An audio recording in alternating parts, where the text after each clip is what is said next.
What would you say the biggest strength of each guy is, your takeaway from the film? Yeah, I just wrote on this the best trait for each rookie across the board, and then I kind of covered the thing I'm most concerned about for each of them as well. I mean, with Shedeur, we'll start with Dillon because he's picked first, whatever. Ball placement to me is a thing I think he has a very keen understanding of and applies it correctly, whether that's, a ball up the seam where you're shielding a guy from a safety, maybe you're looking off, coming back, putting a guy on his back shoulder. So he's again, not taking the brunt of a nasty hit. He can get down and protect his body, whether that's a speed out or a cross field hitch or a cross field comeback or dig. He has a really good ability. It's a consistent ability, in my opinion, to put the football in the place that his guy can get it only, or that he can create after the catch. So he throws a very catchable. I know it's left-handed, and that spin's going to be a little different for some guys, but it's a very catchable ball. And I think the tempo of the throws is good. It's not on top of you too quick when you're in the shallow portions of the field, but it's also got enough arm to go cross field and be on time.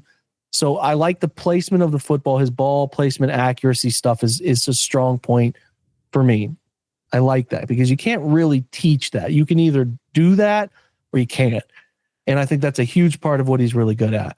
On the flip side, and this is where I think for Dillon, the thing that I'm most concerned about is how he navigates the height, because he, it's interesting. Russell Wilson comes in the league, a fantastic athlete, no doubt about that.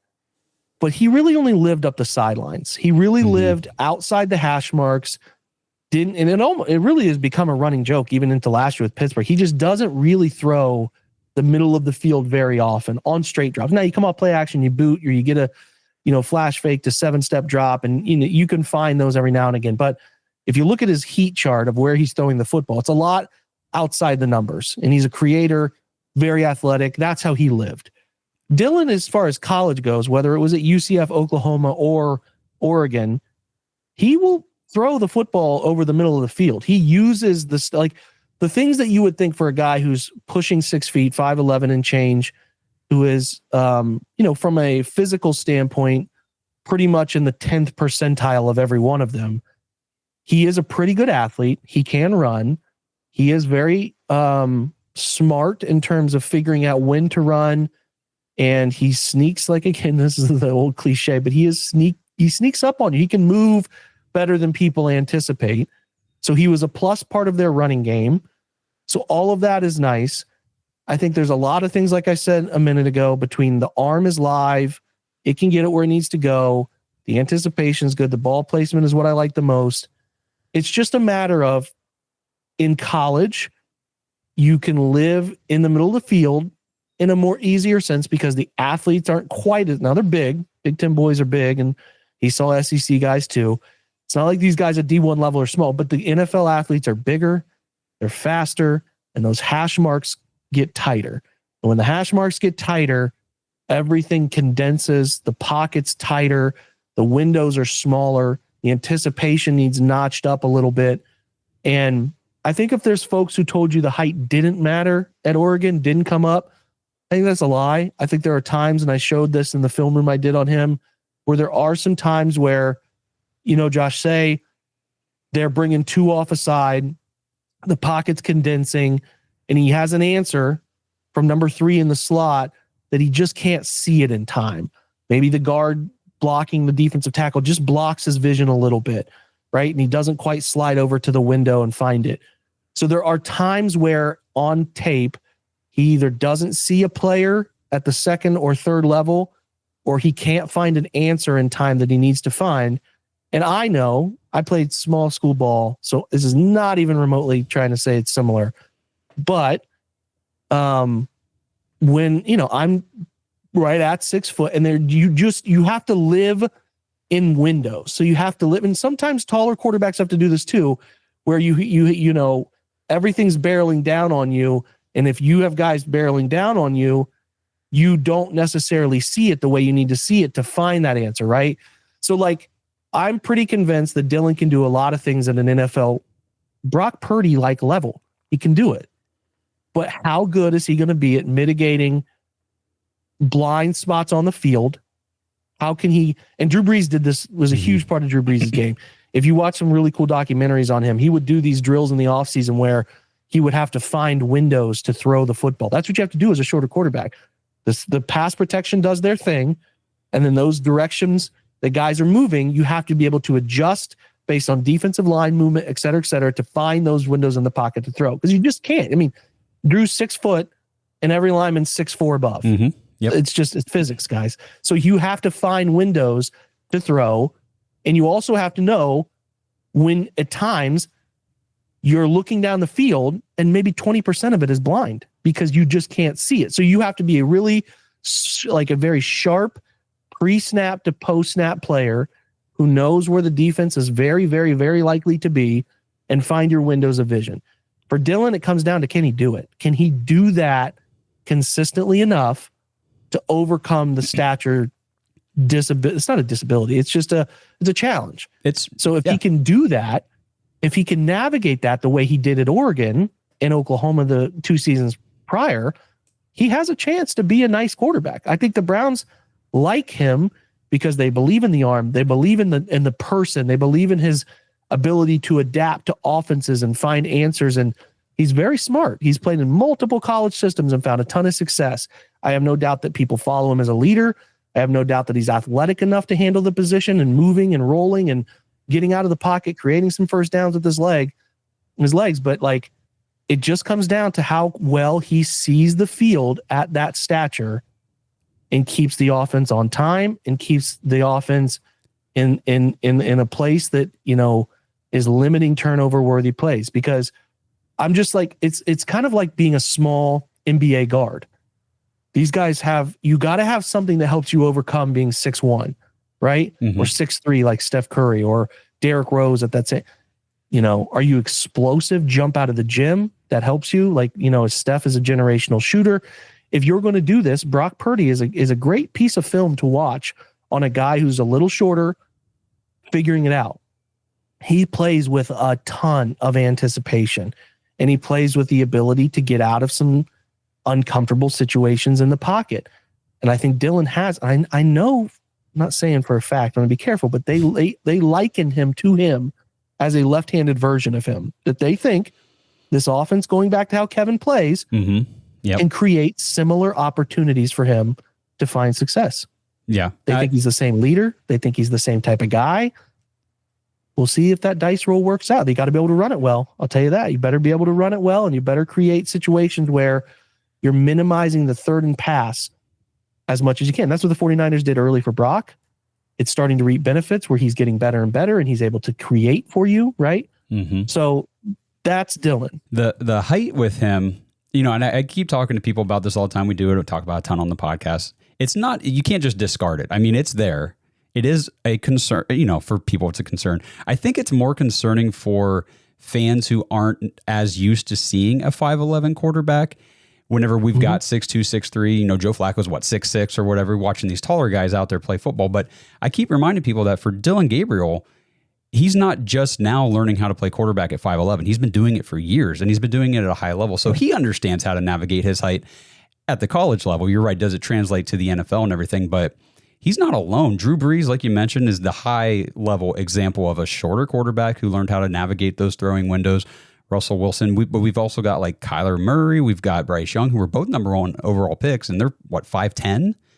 So we have examples of this working in the NFL. It's just like you said, can he do it? Can he consistently find those windows and create his throwing lanes? Yeah, that's the only thing I'm uncomfortable with for him figuring it out is just, you got to see a guy do it. You really got to see a guy do it, and like with him, I think there's a little bit of concern over that being a thing.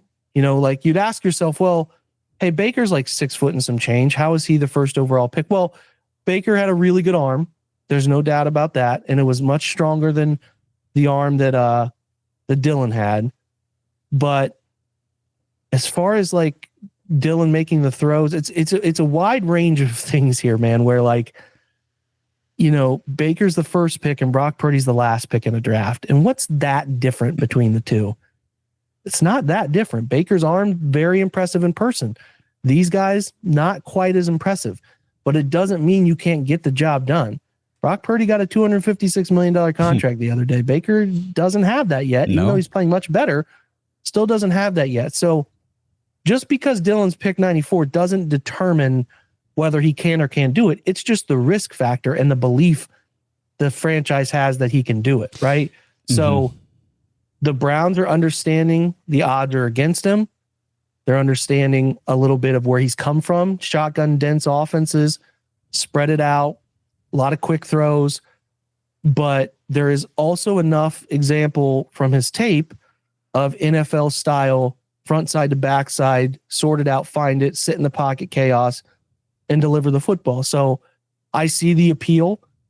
I see why they like him. And again, I would just say the best outcome is that he is a left-handed version of what Brock has done for San Francisco, which could happen here. Mm-hmm. So again, though, get him in the system and see how he handles it, because you never know how these guys are going to handle I think people underrate significantly how much more challenging it is to go from the wider hash marks to the most narrow hash mark possible, which just condenses all of those looks in college where you can really get 3x1 looks, very wide, pull linebackers out of the box. It forces teams at the college level to take an extra defensive lineman off the field. The windows are bigger because the field allows the windows to be bigger, and you just don't get as much of that. And although the field's still 53 and some change lateral, that doesn't change. If guys cover ground faster and if guys are bigger, it makes everything combined with the hash marks feel like it's on top of you. So the experiment is, and what I know they're sorting out, is how well can he navigate tighter space, faster decisions, and needing to get the football from A to B with anticipation and window seeking. We'll see, man. I'm interested in it. Yeah, and I know so much of playing quarterback at any level, but especially the NFL. When we look at prospects, it's, this guy's got a cannon arm, or this guy's elite athleticism, and all this kind of stuff. How do you process information when you break the huddle and walk up to the line and then from the snap on? Because, whether you got the cannon arm or not doesn't really mean diddly squat if you can't process information. I mean, or your height, for instance. Like I saw Brock Osweiler at 6'8" not be able to play quarterback in the NFL. And so height is not the only determining factor. So much is mental. And, are you processing the defense? Are you reading the looks that they're giving you ahead of time? Kind of making some decisions before the snap and then reading real quick and knowing exactly where you're going to go with the ball and get it there on time. 100%. I mean, you think of it this way. It's like, again, I think the guard comparison for the NBA is pretty apt. Like, it just makes the game harder when you're smaller because of everything that you have to sort through. Whereas, to the point you just made, a guy like Brock Osweiler, a guy like Joe Flacco, and those bigger guys have that ability to see over things and create more field vision. Put it that way. Create more field vision, which can make the game easier to quickly process decisions, right? Doesn't mean a short guy can't do it, but it does mean that they better know the defense they're facing as in and out as possible, right? They better be able to anticipate windows. They better be able to know what a defense looks like pre-snap to post-snap, what they like to do. Hey, they like to be in single high shell, and they like to rotate off of it. They like to be in two high, rotate to cover six, like to be in single high, rotate down that field side safety and come down and play the box and man cover. Like, they got to know that stuff. And like, there can be no gray area. So like, I just think it's like, and Purdy's facing this too, and all of the shorter guys over the years, Kyler is in the same boat amongst others, is your sense, your other things have to be amplified. They have to be able to be, in a really good place with the anticipation, the throw strength, the ability to move. And there's enough there to see the vision. Does it work out? I don't know. It's the 94th pick. We'll see. But I understand their decision to give this a whirl, because from everything you gather, he's a pretty smart dude. He understands the game really cleanly, and all of the elements that surround what a quarterback needs to do, he seems to handle it pretty well. So Are you telling me he's that much different as a prospect to Tua Tagovailoa? I don't think so. I don't think it's that much different. So, it could ultimately be we look back on this in a couple of years, 3-4 years, and be like, how did everybody miss on this guy who was super productive in college, a ton of snaps, a ton of games, a ton of production? That's the hope here, Josh. I mean, that's the home run, is that you get that Brock Purdy version, or a version of Tua who's very point guard based and is getting the football out and on time and anticipating. So, that's where I'm at with it, man. It's certainly possible. It's certainly possible. It's the thing I'm looking forward to the most. So based on what you saw on film with Dillon Gabriel, though, does it make, do you understand now why they took him at 94? Was it a good pick? Should they have waited a little bit longer? Or after you broke down, the tape after they took him, was it like, oh yeah, okay, I see why they did this, and it's probably good they took him where they did? I mean, I see the parts that they like, right? I think you got a guy who can get out and throw on the run, who is meticulous, I think, about his craft, to the point that they feel like he will master the under center concepts that they want him to do. He worked the middle of the field far better than I anticipated he did collectively across that year at Oregon. And he throws hash to wide side with enough arm strength to get it where it needs to be. He throws a catchable deep ball. I think all the elements that they would like are there, right? He plays with some anticipation. He hunts out windows. He can throw when things are barreling down on him. There's a really great example from, although that Rose Bowl went sideways for Oregon, he made a ton of plays for an offense that was really stuck in the mud against that unique Ohio State approach, with Caleb Downs kind of playing that invert too, the way they were playing it. And he made enough really good plays. And there's like I said, a great example I posted, and I think I even put it on social, of him working front side to a backside dig where pocket stuff is just on top of him, and you can just see his arm release the football over the defensive line. It's just in the perfect place too. So there's enough of that there that I think, I'm watching the film, like, I see why they like him. He's got a lot of the traits that Kevin has preferred in his quarterbacks that have found success for him.